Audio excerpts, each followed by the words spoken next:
Mes chers amis, bonjour. Alors un petit mot avant ce Shabbat, pendant lequel nous allons lire deux parachiotes, la paracha de Acharemot et celle de Kedoshim.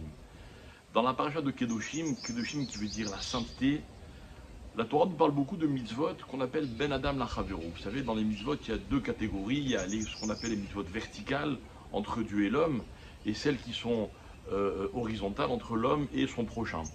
L'homme et son prochain, l'homme dans ses relations de travail, l'homme avec sa famille, l'homme avec le vieillard, etc., etc. Et parmi ces mitzvot, la plus connue d'entre toutes, c'est celle qui nous dit Ve'afta lereacha kamocha, tu aimeras ton prochain comme toi-même.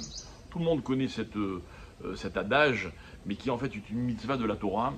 Et voilà que sur ce pasouk incroyable, aimer son prochain comme soi-même, Rabbi Akiva, le fameux Rabbi Akiva, dans le Midrash de Torah de Kohanim, dira un Ze Klal Gadol Batorah, c'est la grande règle de la Torah. La même idée est reprise dans le traité de Shabbat, page 31, par Hillel, le fameux Hillel qui disait ne fais pas à autrui ce que tu n'aimerais pas qu'on te fasse. Et nos maîtres rajoutent que quand on vit dans cet état d'esprit, les mitzvot horizontales entre les hommes, on les fait, et c'est certain qu'on fera aussi les mitzvot vis-à-vis de Dieu. Alors c'est vrai que c'est fondamental d'aimer son prochain, c'est vrai que c'est certainement sans doute l'idée de base la plus importante de la Torah, mais pourquoi Rabbi Akiva précise, en fait avec des mots qui paraissent très simples, et en même temps qui paraissent tellement fondamentaux, c'est la grande règle de la Torah, la grande règle. Et pourquoi la grande règle ne serait pas, je ne sais pas moi, de ne pas tuer, de ne pas voler, de croire en Dieu. Et nous maîtres vont expliquer la chose suivante. Rabbi Akiva, il a 40 ans, il est ignorant, complètement ignorant. Et un jour, il croise une femme et il tombe fou amoureux d'elle. Évidemment, il n'a pas beaucoup de mérite parce que cette femme, c'est la fille de Kalba Savoie, qui est l'homme le plus riche de Jérusalem. Elle est belle, elle a toutes les qualités. Mais Rabbi Akiva, donc ce petit berger de 40 ans, va voir cette femme et lui dit « Je voudrais t'épouser ». Et voilà qu'elle, elle sent un potentiel inouï chez Rabbi Akiva et elle accepte. Elle lui dit « Mais j'ai une condition. On se marie si tu me promets d'aller étudier la Torah ». Et Rabbi Akiva lui promet, il n'y a que ça pour lui faire plaisir, il est prêt.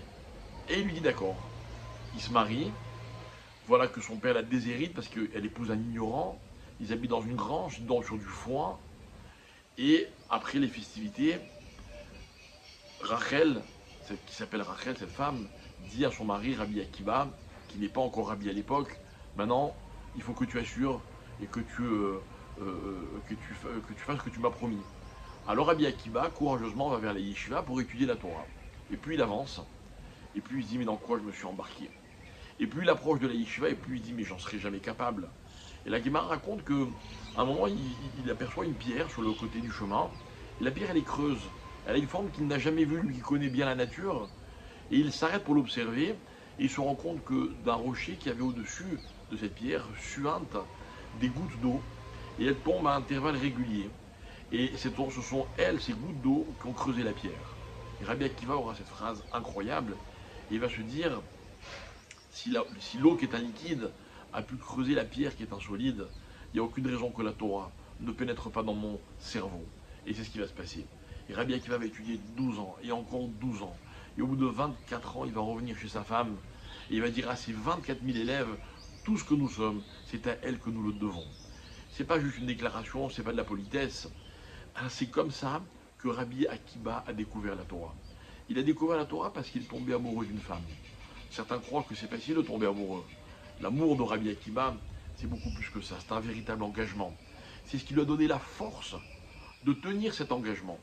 Il s'est engagé sous prétexte qu'il était amoureux, mais par amour, il a pu tenir son engagement. Et il a compris que c'est comme ça que la Torah est présentée à l'homme, ou c'est comme ça que l'homme doit aborder la Torah. C'est un message d'amour. Bien souvent, on a l'impression que la Torah nous oblige, qu'elle nous contraint, qu'elle nous limite, qu'elle nous... Non, au contraire, elle nous aime, elle veut qu'on l'aime, elle veut que l'on s'aime. En fait, la plus grande mida, la plus grande qualité qu'un homme doit développer en lui-même, et c'est un vrai travail, c'est celui d'être capable d'aimer correctement. Voilà ce que Rabbi Akiva nous enseigne. Alors il nous dit, la Torah nous dit, aimez-vous, aime ton prochain comme toi-même. car Yani Hachem, je suis Dieu. Et donc on retrouve cette notion de Kedusha, et on va se rendre compte que l'amour, en fait partie des outils qui permettent à l'homme de s'élever, d'aller vers le haut. Mais à propos de s'élever, eh bien, nous reparlerons de cela dans une prochaine vidéo, si Dieu veut. En attendant, je vous souhaite Shabbat Shalom et des bonnes nouvelles.